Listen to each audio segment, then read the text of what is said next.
नाज़रीन, ये जो हमास और इजराइल के दरमियान पिछले दिनों जंग छिड़ी जो कि अभी तक चल रही है, इसमें आपको हमास की तरफ से कुछ अपेरेंट ऑब्जेक्टिव्स नज़र आते हैं जो कि वो हासिल करना चाहते थे, और उसमें से कुछ उन्होंने गालिबन हासिल कर भी लिए हैं। वो कह रहे हैं हमने तो जितने सेट किए थे उससे बहुत ज़्यादा हमें कामयाबी मिली है। लेकिन ज़रा थोड़ा सा इसको एनालाइज करें कि उन्होंने हासिल क्या क्या चीज़ें की हुई हैं। सबसे पहले तो आप ये देखें कि मुसाद जो था, इजरायली खुफिया एजेंसी मुसाद, शिन बेत और दीगर जो हैं, इनका बहुत ज़्यादा दुनिया में नाम था कि ये टेक्नोलॉजी बड़ी ज़बरदस्त किस्म की रखते हैं और उसको यूज़ करते हैं, और मिलिटरली बहुत पावरफुल हैं, इंटेलिजेंस बड़ी शार्प है, बहुत कुछ इनके बारे में कहा जाता था, लिखा जाता था, एक हाइप क्रिएट की हुई थी। और उसी हाइप को इस्तेमाल करते हुए इजराइल की जो डिफेंस इंडस्ट्री है वो अपने प्रोडक्ट्स भी बहुत ज़्यादा बेच रहे होते थे बहुत सारे मुल्कों को। एक हाइप बनी हुई थी ना, ज़बरदस्त फोर्स है।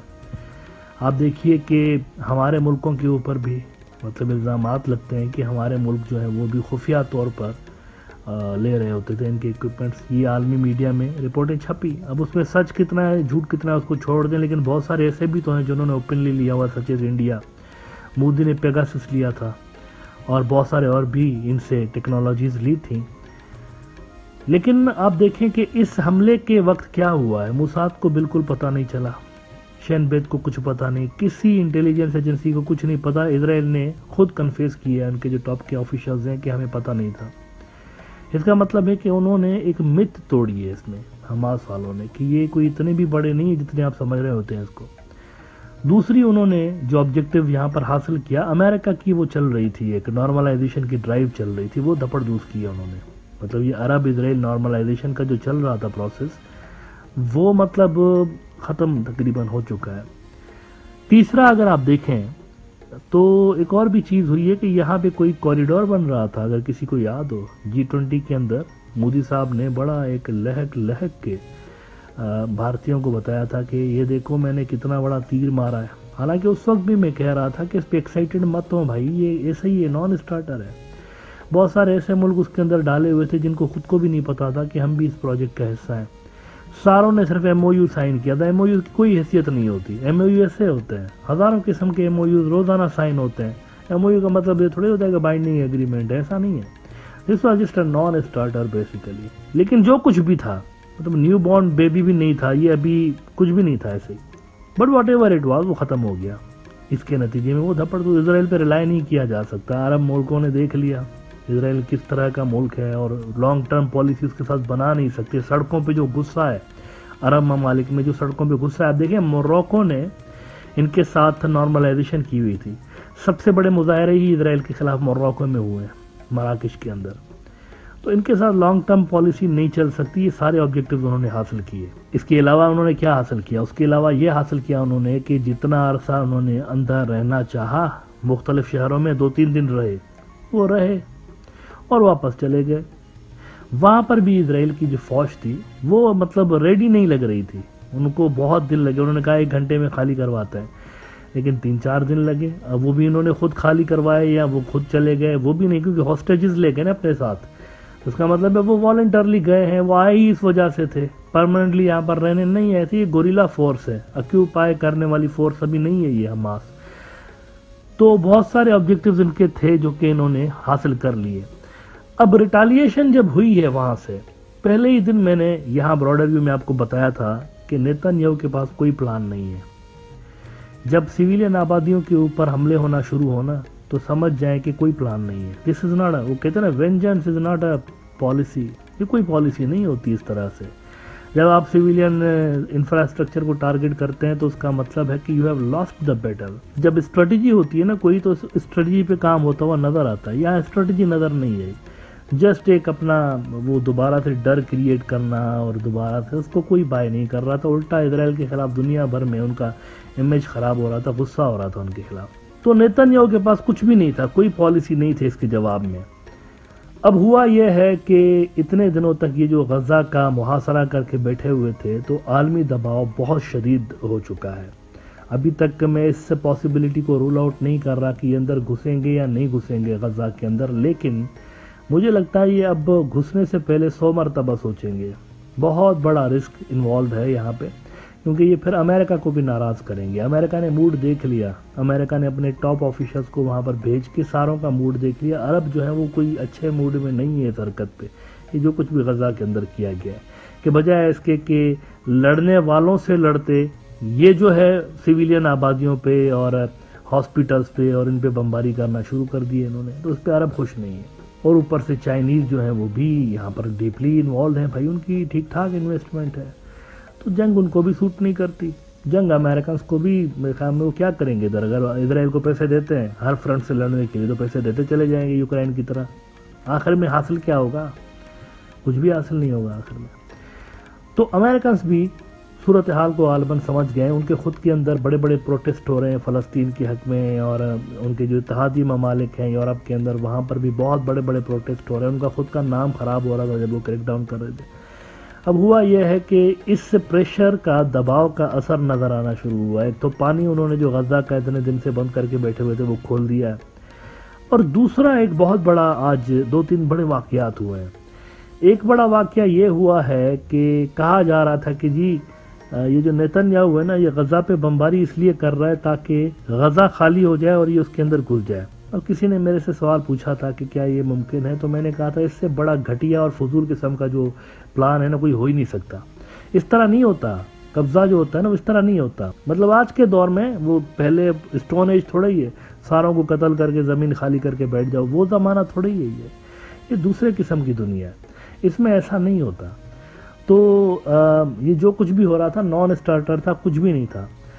अब अमेरिका ने इस चीज़ की मुखालफत कर दी है। इसराइल ने डिमांड की थी ना कि सारे गजा वालों को सिनाई के अंदर ये जो सहरा है बहुत बड़ा, अगर आप देखें ना तो इजिप्ट जो है ना वो लिंक है मिडिल ईस्ट और अफ्रीका के दरमियान। यानी उसका जो ये जो रफा का बॉर्डर है, या गजा अगर आप समझ लें, गजा जो है बेसिकली इजिप्ट के साथ मिडिल ईस्ट को जोड़ता है। स्ट्रेटेजिकली इसकी ये अहमियत है।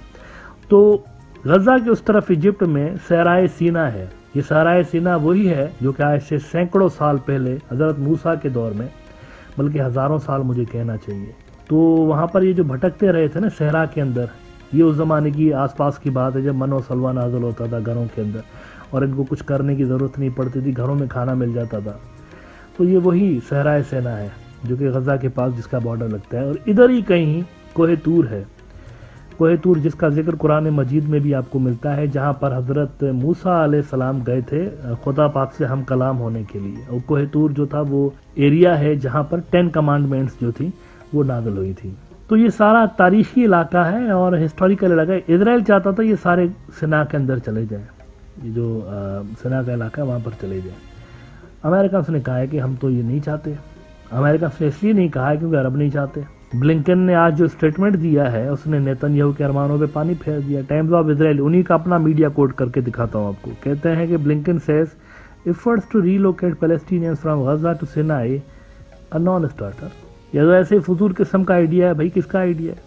और आगे कहते हैं ब्लिंकन साहब के I have heard directly from Palestinian Authority President Mahmoud Abbas and from virtually every other leader that I have talked to in the region that idea is a non-starter and so we do not support it। हम भी इसको support नहीं करते, कोई support नहीं करता। कहता we believe that people should be able to stay in Gaza their home। अपने घरों में रहे गजा में भाई, किधर इनको उधर सिनाई सहरा के अंदर किधर भेज रहे हो। तो वो ऑब्जेक्टिव अगर था इस ऑपरेशन का कि बॉम्बिंग करेंगे सिटीजन्स के ऊपर, वो जबरदस्त हो गया। ये तो ना अमेरिका कोई भी नहीं चाहता, कोई सपोर्ट नहीं कर रहा, दुनिया की कोई ताकत सवाए नेतन्याहू के कोई सपोर्ट नहीं कर रहा इसको। तो ये अगर ऑब्जेक्टिव था तो ये ऑब्जेक्टिव हो गया धपड़दोस। नंबर 2, ये जो ब्लॉकेड हुई है, पानी बंद, बिजली बंद, सारा कुछ। अब बिजली का खैर है, उधर सोलर प्लेटें और ये वैसे भी कोई इतनी ज़्यादा आजकल वहाँ पे गर्मी है नहीं, लेकिन ऐसा मसला खाने और पानी का है ना। पानी तो उन्होंने पिछले एपिसोड में आपको बताया कि पानी तो उन्होंने रिज्यूम कर लिया। अमेरिका से एक कॉल गई है कि बच्चा जमूरा ये पानी क्यों बंद करके बैठे, खोलो पानी उनका भाई। तो इधर से सॉरी करके पानी खोल दिया उसने सदरन गजा का। ना अब आखिरी जो मसला बचता है वो कौन सा है, ये रफा की क्रॉसिंग बंद करके बैठा हुआ है। बहुत बड़ी तादाद में एड जमा हो गई। चाइना से लेके तो तुर्की तक और सऊदी अरब और कई सारे मुल्कों ने एड भेजी हुई है गजा की तरफ, तो वो बंद करके बैठे हुए हैं, ब्लॉकेड है ना। अच्छा, लास्ट टाइम मेरे ख्याल से इन्होंने कि 50 रोज का भी ब्लॉकेड किया हुआ है इन्होंने गजा का, तो इतनी तो कैपेसिटी गजा में होती है, उनको पता होता है ना कि ये इस तरह होगा, तो इन चीज़ों से वो गुजर के आए हैं अब तक। थोड़ी सी शॉर्टेज वहाँ पर आटे की सुनने में आ रहा है कि है, लेकिन अभी तक एक टाउन में नहीं तो दूसरे टाउन में लोगों को ज़रूरत की चीज़ें मिल जाती हैं। आगे चल के मसला होगा, कुछ दिन मज़ीद अगर ये बंद रहा तो फिर मसला हो सकता है, क्योंकि मुकम्मल बंद है। तो पानी खुल गया और वहाँ से जो रिलोकेशन का प्रोग्राम था वो ख़त्म हो गया, और आखिरी जो था कि भाई इधर ज़रूरियात ज़िंदगी की चीज़ें जो एसेंशियल कमोडिटीज़ हैं वो आए अंदर, वो भी कल से खुल रहा है। कल से मतलब आज से, आज 12 बजे के बाद डेट चेंज हो जाती है ना, तो मंडे वाले दिन सुबह 9 बजे इजिप्ट का जो रफ़ा बॉर्डर है वो खुल जाएगा, और इसमें जो गैर मुल्की जो गज़ा के लोग हैं, गज़ा में वो लोग जो कि गैर मुल्की हैं वो जाएंगे यहाँ से, और जो सामान है वहाँ से एड वो गज़ा के अंदर आ जाएगी। यरूशलेम पोस्ट अगेन रेफरेंस उन्हीं के मीडिया से देता हूँ आपको, कहते हैं Rafah crossing between Gaza Egypt to open at 9 AM on Monday, और कहते हैं कि the Rafah crossing between the Gaza Strip and Egypt is set to open at 9 AM on Monday for foreign nationals out of Gaza and humanitarian aid into the strip, NBC news reported on Sunday night citing a Palestinian official. तो इनमें से कोई plan काम ही नहीं किया, ना relocation हुई, ना पानी बंद करने वाला, खाना बंद करने वाला। उधर से बॉम्बिंग हो रही थी तो दुनिया भर में आवाज़ें उठ रही हैं, वहाँ पे अमेरिका के ऊपर दबाव, यूरोप के ऊपर ये क्या कर रहे हो, हॉस्पिटल्स पे बमबारियाँ, ये वो धपड़धूस, कुछ भी नहीं निकला आखिर में इससे। ये कोई प्लान ही नहीं था बेसिकली। मुझे लगता है ये स्कैप करने के जो फेल्यूर्स थे ना, कि इंटेलिजेंस नाकाम हुई, फौज के लोग नाकाम हुए, कई रोज लगे उनको, मेरे ख्याल से उससे चीज़ों को डाइवर्ट करने के लिए नेतन्याहू ने ये चीज़ें सारी की हुई थी। Now the $1 million question is that सारी दुनिया ने देख लिया कि ये जो फ़लस्तीन का मसला है, this is not a local issue. ये सारी दुनिया के सामने खुल गई ये चीज़ एक बार फिर से।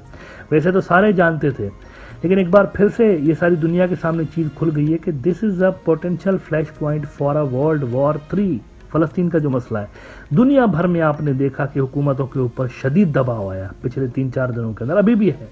ये जब मैं बात कर रहा हूँ ना, मसला ख़त्म नहीं हुआ, मतलब थोड़ा सा चीज़ें काम डाउन कूल डाउन हो रही हैं। ये मैं नहीं कह रहा हूँ कि मसला ख़त्म हो गया। नेतन्याहू एक इस तरह का बंदा है कि जब उसके खुद के लोग उस पर बिलीव नहीं करते, देखें हज़ारों लोग उसके खिलाफ सड़कों पर आए ना 35 हफ्तों तक, अब दोबारा से प्रोटेस्ट शुरू हो जाएंगे उसके खिलाफ अगर चीज़ें नॉर्मल होती हैं तो उसके खुद के लोग जब उस पर बिलीव नहीं करते तो हम क्या करेंगे भाई बिलीव उसके ऊपर। लेकिन साइंस नज़र आ रही है कि थोड़ा सा ईजी हो रही हैं चीज़ें। अब यहाँ पे दुनिया ने देख लिया कि ये आलमी इवेंट है, आलमी इशू है, तो इसको सेटल किए बिना मिडिल ईस्ट में अमन होना, मतलब भूल जाए अमन, मिडिल ईस्ट तो भूल जाए, सारी दुनिया के अंदर इसका यानी लिंक है ना, तो सारी दुनिया के अंदर इस इशू की वजह से अमन ख़राब हो सकता है। लिहाजा अब मुझे लगता है ये जो ग्लोबल ऑर्डर चेंज हो रहा है और जिस तरीके से नई कुव्वतें उभर रही हैं और जिस तरीके से रशिया चाइना ने इस इशू में हद से ज़्यादा इंटरेस्ट दिखाई, बिल्कुल डीपली इन्वॉल्व हुए हैं, मुझे लगता है कि कुछ अरसे के अंदर अंदर यहाँ पर फ़लस्तीन की स्टेट जो है उसका क़याम जो है नागुज़ीर है अब।